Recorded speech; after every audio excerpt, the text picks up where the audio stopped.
आज का जो हमारा टॉपिक है सीएसए में वो है मैप सिंप्लीफिकेशन के ऊपर। ये सेकेंड यूनिट का आपका टॉपिक है मैप सिंप्लीफिकेशन।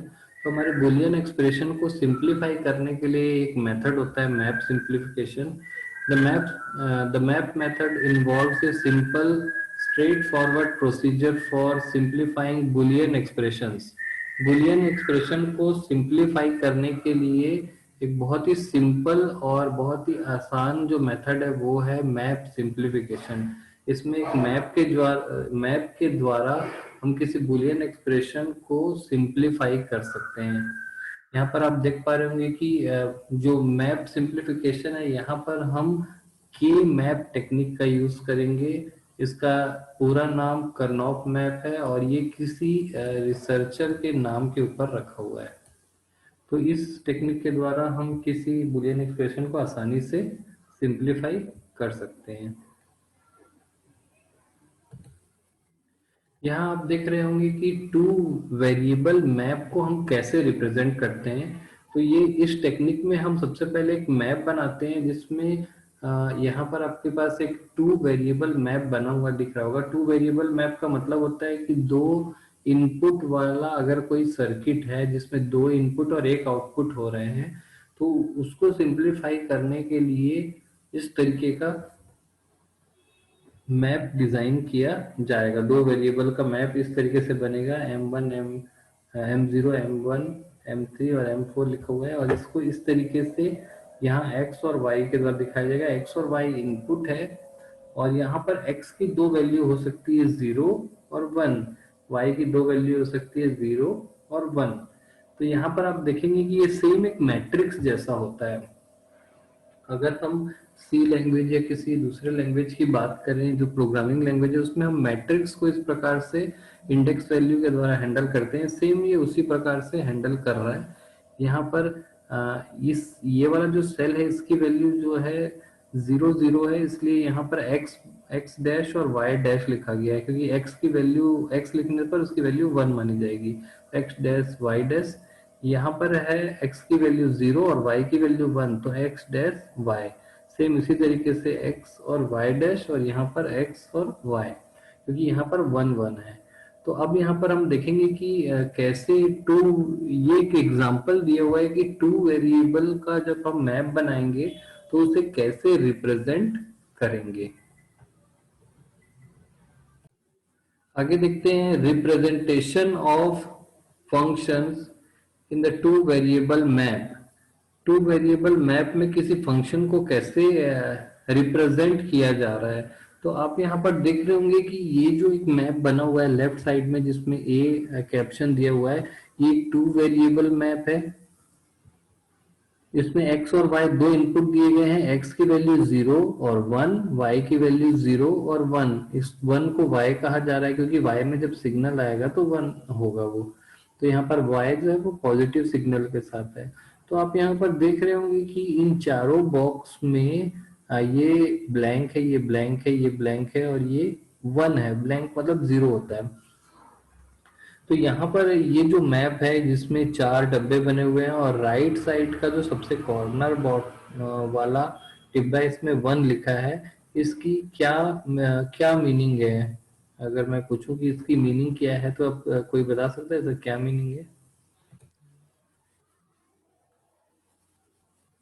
ओके, चलिए मैं बता देता हूँ कि इसको रिप्रेजेंट करने के लिए बात कही जाए तो ये जो चार डिब्बे हैं इसमें से इन सभी को 0 और इसको 1 करने का मतलब होता है कि इस तरीके से रिप्रेजेंटेशन हो रहा है x डॉट y, या इन दोनों के बीच में प्रोडक्ट हुआ है या इन दोनों के बीच में एंड ऑपरेशन हुआ है।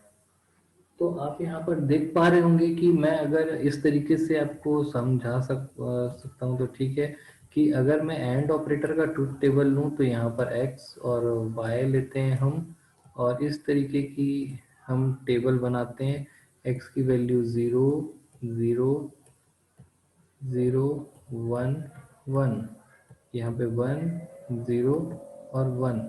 तो जब हम x इंटू वाई या x और y के बीच में एंड ऑपरेटर लगाते हैं तो हमारा आउटपुट क्या होगा? यहाँ पर 0 0 0 और 1। तो यहाँ पर x की वैल्यू 0 है, y की वैल्यू 0 है, तो यहाँ पर 0 आया। ये देखिए 0 0 है तो 0 आया। x की वैल्यू 0 और y की वैल्यू 1 है, तो यहाँ पर 0 आया। x की वैल्यू 1, y की वैल्यू 0 है तो 0 आया। x और y दोनों 1 है तो 1 आया। तो ये जो इस तरीके का जो टेबल हम पहले ट्रुथ टेबल में देखते थे, उसको मैट्रिक्स के फॉर्म में रिप्रेजेंट कर दिया, यही के मैप है। के मैप में क्या करते हैं, टू वेरिएबल का जो हम ट्रुथ टेबल बनाते थे, उसी को मैट्रिक्स के फॉर्म में हमने रिप्रेजेंट कर दिया यहाँ पर। तो आप यहाँ पर देख पा रहे होंगे कि मैट्रिक्स के फॉर्म में रिप्रेजेंट करने के बाद हम कई सारी चीजें यहाँ पर देख पा रहे हैं। तो ये जो है एक एंड ऑपरेटर का ट्रुथ टेबल है, जिसमें एक एंड ऑपरेटर यूज किया गया है, जिसको नीचे यहाँ पर एक्सप्रेशन में लिखा गया है। सेम वैसे ही और ऑपरेटर का जो एक्सप्रेशन है वो ऐसे लिखा है कि और ऑपरेटर जब होता है तो यहाँ पर हमको 1 ना मिल करके 0 मिलता है। जब दोनों 0 रहते हैं तो हमको क्या मिलता है, 0 मिलता है। अदरवाइज एक भी 1 रहने पर ये 1 मिलता है। तो इस तरीके से हम देख पा रहे हैं कि फंक्शन को, ये एक बुलियन फंक्शन है या बुलियन एक्सप्रेशन है, इसको रिप्रेजेंट करने के लिए, इस फंक्शन को रिप्रेजेंट करने के लिए ये के मैप बनाया गया है, और इसको रिप्रेजेंट करने के लिए ये के मैप बनाया गया है। तो के मैप के द्वारा किसी एक्सप्रेशन या फंक्शन को कैसे हम रिप्रेजेंट करते हैं, ये हमने अभी देखा। यहाँ पे टू वेरिएबल के एक फंक्शन या एक्सप्रेशन को हमने रिप्रेजेंट किया है।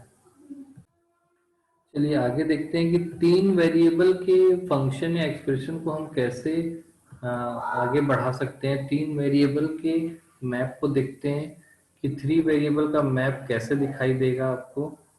तो यहाँ पर आप देख पा रहे होंगे कि थ्री वेरिएबल का एक मैप बना हुआ है, जिसमें इस तरीके से अरेंजमेंट किया हुआ है। यहाँ पर x और yz लिया गया है और इस तरीके से रिप्रेजेंट किया गया है। जो पहले जो दो वेरिएबल की जो वैल्यूज थी 0001 11 और 10, उसको यहाँ पर ले लिया गया और इसको 01 से मैच किया जाता है। तो यहाँ पर आप देखेंगे कि ये 000 की वजह से डैश डैश डैश आया, फिर ये 01 आया, फिर ये 11 आया, फिर ये 10 आया। तो इस तरीके से हमने थ्री वेरिएबल का जो मैप है वो ऐसे लिया है। और इसको लेने का उद्देश्य भी ये है कि इसको रोटेट किया जाता है, ऐसे मैप को रोटेट, इधर से रोटेट करके लेते हैं। तो ये स्ट्रक्चर है थ्री वेरिएबल के, थ्री वेरिएबल मैप का। आइए इसमें आगे देखते हैं कि बुलियन अलजेब्रा के सिंप्लीफिकेशन में मैप मेथड कैसे काम करता है। तो एक एग्जांपल भी हम यहाँ पर देख पा रहे हैं, देखेंगे कि कैसे उसको हम सॉल्व करेंगे। तो यहाँ पर एक फंक्शन दिया गया है बुलियन फंक्शन, जिसमें सीरियल नंबर 2 3 4 5 ये लिखा हुआ है। तो सबसे पहले 2 3 4 5 को यहाँ पर मार्क 1 कर देंगे आप यहाँ पर।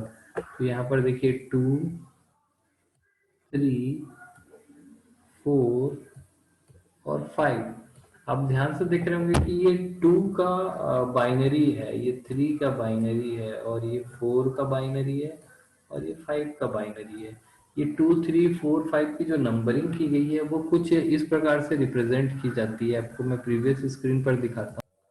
अब यहाँ पर देख रहे होंगे कि 0 1, ये जो नंबरिंग की गई है 0 1 3 2, इस तरीके से जो नंबरिंग की गई है 4 5 6 7। तो ये 0 1 3 2 और ये 4 5 7 6, इस तरीके से जो नंबरिंग की गई है। तो 2 का यहाँ पर जो बाइनरी डिजिट है वो यहाँ पर रिप्रेजेंट किया गया है 0 1 3 2। तो सेम इसी प्रकार से वहां पर भी बाइनरी में आपको जब कन्वर्ट करेंगे तो उनको 1 करने के लिए बोला गया है एग्जांपल में। चलिए उसी स्क्रीन पर चलते हैं। तो यहाँ पर आप एग्जांपल देख रहे हैं कि यहाँ पर 2 3 4 5 को इस फंक्शन में, ये एक फंक्शन है जिसमें 2 3 4 5 1 है और बाकी सब 0 है। तो आप देखेंगे कि 2, यहाँ पर हम देख पा रहे हैं कि 2 3 4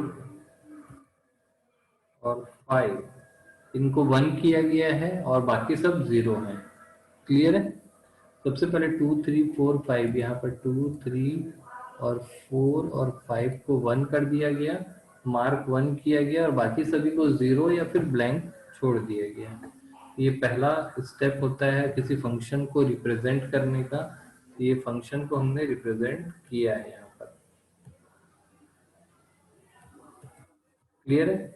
अब ये फंक्शन जो है, जब हम इनको हमने इसको 1 किया तो आप यहाँ पर देख पा रहे हैं कि ये जो फंक्शन है वो उसका जो लॉजिकल एक्सप्रेशन है वो कुछ इस प्रकार से आपको देखने के लिए मिलेगा। ये लॉजिकल एक्सप्रेशन है जिसको ये बुलियन फंक्शन रिप्रेजेंट कर रहा है और के मैप में हमने यहाँ पर निकाला। तो इस लॉजिकल फंक्शन को कैसे निकाला गया है? ये एक्स डैश एक्स 0 है तो एक्स डैश, और यहाँ पर आपका है इसको निकाल रहे हैं एक्स डैश वाई, और यहाँ पर ये 0 है एक्स डैश वाई, यहाँ पर जेड 0 है इसलिए 0 ले लिए, और इसको लिए हैं यहाँ पर, नहीं इसको अभी दूसरे तरीके से। ठीक है, यहाँ पर जो आप मैप देख रहे हैं इसमें सबसे पहले हमको क्या करना होता है? ग्रुप करना होता है एडजेसेंट वन वाले जो सेल्स हैं उनको, कि हमको इसको ग्रुप करना होता है। और इसको जब हम ये ग्रुप कर लेते हैं तो जब ग्रुप करने के बाद इन ग्रुप्स को रिप्रेजेंट करना होता है, तो इन ग्रुप्स को रिप्रेजेंट करने के लिए हम क्या करेंगे? यहाँ पर इस सेल को रिप्रेजेंट करने के लिए इसकी वैल्यू जो है वो x की वैल्यू हमेशा यहाँ पे कॉमन होगी, तो यहाँ पर हम x डैश इसलिए लिख रहे हैं क्योंकि x की वैल्यू 0 है। अब यहाँ पर देखिए इसमें जो कॉमन वैल्यू है वो क्या है? यहाँ पर जो y की वैल्यू है वो 1 है और यहाँ पे भी y की वैल्यू जो है वो 1 है। क्लियर है? तो x इसकी वैल्यू 1 है और इसकी वैल्यू 1 है, तो यहाँ पर हम इसको y कर सकते हैं कि इसकी वैल्यू जो है हमारी कॉमन यहाँ पर दिख रही है। नेक्स्ट, हम जब इसको प्लस करके इसको जब यूज करेंगे तो यहाँ पर आपको दिखेगा x की वैल्यू जो कॉमन है वो है 1, और यहाँ पर आपको क्या कॉमन दिख रहा है? ये 0 और ये 0, यानी कि y डैश। तो इसको हम एक्सप्रेशन को इस तरीके से देख सकते हैं, लिख सकते हैं। चलिए आगे स्क्रीन पर चलते हैं। यहाँ आप देख सकते हैं कि नीचे दिया हुआ है एक्सप्रेशन के बारे में detail. The upper right side rectangle represent the area enclosed bye x dash y and the lower left rectangle represent the product term x y dash. यानी इन दोनों को रिप्रेजेंट करने के लिए इस रेक्टेंगल को, ये रेक्टेंगल जो है वो इसको रिप्रेजेंट कर रहा है और ये रेक्टेंगल इसको रिप्रेजेंट कर रहा है। यहाँ पर हम कुछ वेरिफिकेशन के टर्म्स भी देख सकते हैं, जैसे कि यहाँ पर m0 प्लस m2 को इस प्रकार से रिप्रेजेंट किया गया है। तो इसमें जो ग्रुप करने का जो तरीका रहता है वो इस तरीके से आपको देखने के लिए मिलेगा। अगर हम ग्रुप कर रहे हैं और एक सेल इस तरफ 1 है और एक सेल इस तरफ 1 है, तो हम इसको फोल्ड करके भी ग्रुप कर सकते हैं। यहाँ से फोल्ड करके भी ग्रुप किया जा सकता है। तो यहाँ पर ये एक ग्रुप क्रिएट हुआ है और ये वाला एक ग्रुप जो है वो क्रिएट हुआ है। तो यहाँ पर ये जो ग्रुप क्रिएट हुआ है इनको भी हम रिप्रेजेंट कर सकते हैं। फर्स्ट ग्रुप है आपका ये, और सेकेंड ग्रुप जो है वो ये और ये है। इनको जब हम फोल्ड करेंगे तो ये दोनों ग्रुप हो जाएंगे, ये वाला 1 और ये वाला 1। इनको जब बुलियन इनको जब एक्सप्रेशन में हम देखें इस फंक्शन को, तो यहाँ पर ये फंक्शन के बारे में आपको डिटेल दी हुई है कि अगर एक फंक्शन इस तरीके से है तो उसको ऐसा जो बुलियन एक्सप्रेशन है वो उसका ये क्रिएट हो जाता है। तो ये बुलियन एक्सप्रेशन आपको देखने के लिए मिलेगा y z प्लस x और z का डैश।